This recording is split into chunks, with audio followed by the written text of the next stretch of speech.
Hey everybody, it's me, Angel Benton, and I'm here.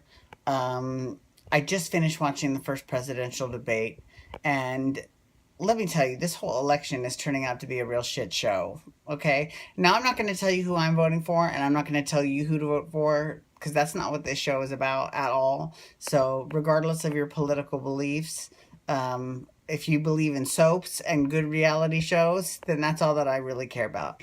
Plus, as a global audience, it really only affects the United States. So if you're a United States citizen, this election affects you. But otherwise, I mean, it actually affects everyone in the world, believe it or not. But I mean, there's nothing that they can do about it because they don't have the right to vote because they're not U.S. citizens. So just keep it to yourself. Make your voice heard at the polls and vote for whoever you think should be president. That's all I'm going to say about that because that was a whole lot that I just witnessed. All right.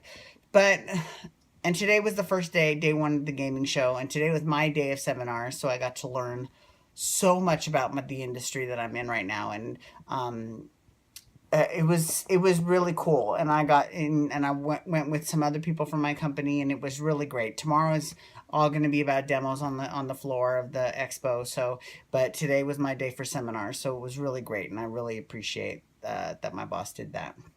She got me that seminar pass, so she's great. Okay, so, all right.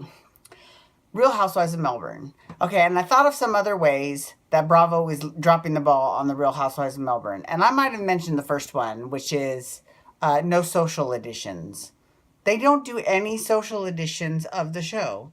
I know you're all are tweeting about it. I'm tweeting about it too. So what the fuck? I mean, how hard is it? I mean, every single other city, they have a social edition of the show before the current episode. And they don't do that with Melbourne. Annoying. That's annoying as fuck. Second of all, the People's Couch. Now, I know that's a completely different program, but that program is a huge way that Bravo uses to publicize their other programs. I would say at least half of the shows that they do on the People's Couch are Bravo shows. So why haven't they done Melbourne? I mean, like, it's really annoying. It really irritates the hell out of me. And they say that next week is the finale episode, but it looked like this past week was the finale episode. So is next week the reunion? I don't know, but they need to fucking get it together when it comes to them. It's a little bit much. It's a little crazy. So I'm just really irritated with that. So hopefully when the Cheshire Girls come back, and hopefully they will come back because they have shot seasons 2 and 3 that have already aired in the UK that have not aired in the United States. So hopefully they will air here. They'll at least get a nighttime time slot like the Melbourne girls have at least. And hopefully they're not relegated to that Saturday at noon time slot's the worst. So, fingers crossed. But the ladies of London, they get all the promotion of the world. And I love the ladies of London, don't get me wrong. I think they're great. But, you know, Bravo promotes them. Andy had Caroline Stanbury on his show. So I don't know what the fuck the problem is, why he's not having any. He had three of the Melbourne girls on as a bartender, but whatever. I'm going to talk about this episode. Okay, so this episode. First of all, I want to say this, and might come out sounding mean at first, but I don't mean it to. Janet. Okay, Janet. I don't know if she's had some work recently done to her face or the work she's had done has settled, but she looks great now. She looks 100% on fleek. So kudos to you, Janet. You look fantastic. I just thought I'd throw that out there. This whole season, she's looked phenomenal. I don't know if maybe they're lighting her differently and she's not as harsh. She looks incredible. She looks great. So snaps to you, girlfriend.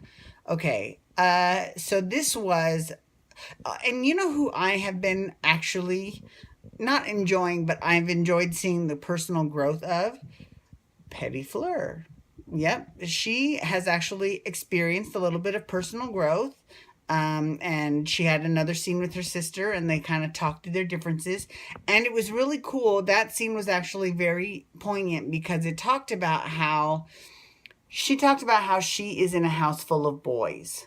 and how when she calls her sister to talk about her bag that she just bought or her shoes, she doesn't do it to say that she's full of herself. She does it because it's the only girl that she has to talk to because she doesn't have any friends. Now, why she doesn't have any friends, that's another story, but at least she's on the right path, right? And she's actually starting to hang out with Gamble, and she says that she likes Gamble now and that they're really getting along. So, you know what? Snaps to you, Petty Fleur, because that's fierce. That's great. I love it. Listen, as a viewer of the show, I think it's wonderful. But let's talk Lydia and Jackie. You know, everyone, you know, so this night that they just had at the on the waterfront of Melbourne, they at this beautiful restaurant. I mean, like they are on point when it comes to picking good restaurants for the girls because they're all incredible. But it was kind of being built as this showdown between Chica and Lydia, which really wasn't a showdown. I mean, Chica stood her ground, kind of very Caroline Manzo light. She didn't call her a clown. That was so great. That was so awesome. You're a clown. That is just dripping with contempt. Oh, it was the best. I love that. Anyways, but she was close. She was very close. She was like, Lydia, and she's like, I don't care if you apologize, and I don't care if you accept my apology. I just want to move forward, whatever. And they seem to be in a good place until the dinner. So then they joined all of the other girls for the dinner, and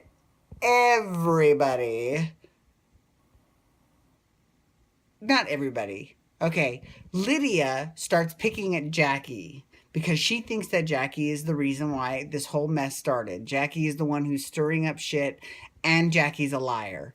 Well, that was it. I mean, Jackie was fine until you called her a liar because the girl went off. She went off. She told everyone what Lydia said about Jackie and Gamble and Petty Fleur, and she just went off on everyone and Sudsy. And what's funny about Sudsy is that, and this is the first time I think I might have even ever mentioned Sudsy, but Sudsy talked about how Lydia said she didn't know her, and she was like, bitch, you were at my fucking wedding. I was like, oh, I cannot. And Lydia's like, we go to a million fucking weddings. I'm like, okay, all right. I mean, would you go to a wedding to someone you didn't know or you couldn't remember? I mean, would you do that? I wouldn't do that. I would go to, maybe if my date knew someone and I was someone's plus one, maybe.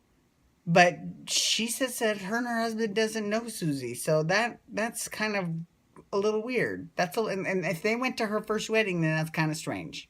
I'm just saying, even if you go to like a million weddings, I mean, how many weddings do you go to, too? I mean, how many weddings do you get invited to? Really? That many? Really? Wow. Well, I mean, I'm not saying it's out of the realm of possibility. I'm just saying that's damn, okay. But I will say this about Jackie.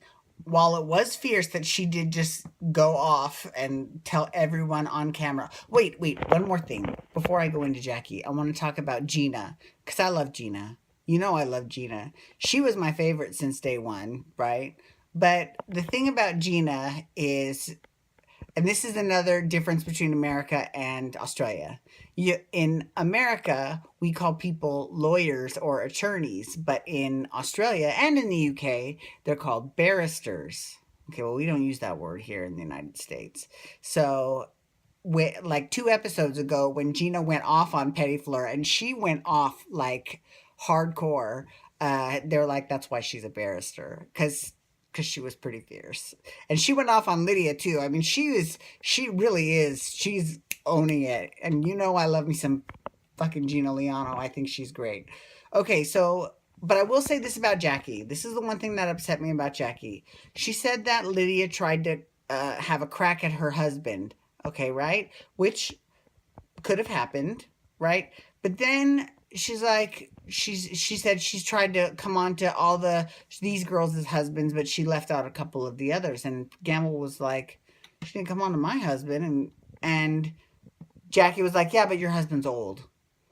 Now, I get what she's trying to say, but the message was delivered a little bit harsh. That was a little blunt. I mean, that's not a nice thing to say.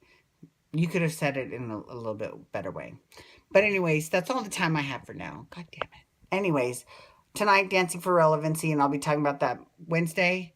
Tomorrow night, I'm going to be talking Bold and Beautiful. No, yeah, Bold and Beautiful, and then Thursday, Below Deck. Okay, great. Follow me at Twitter, at Angel Benton. Peace out, everyone. Bye.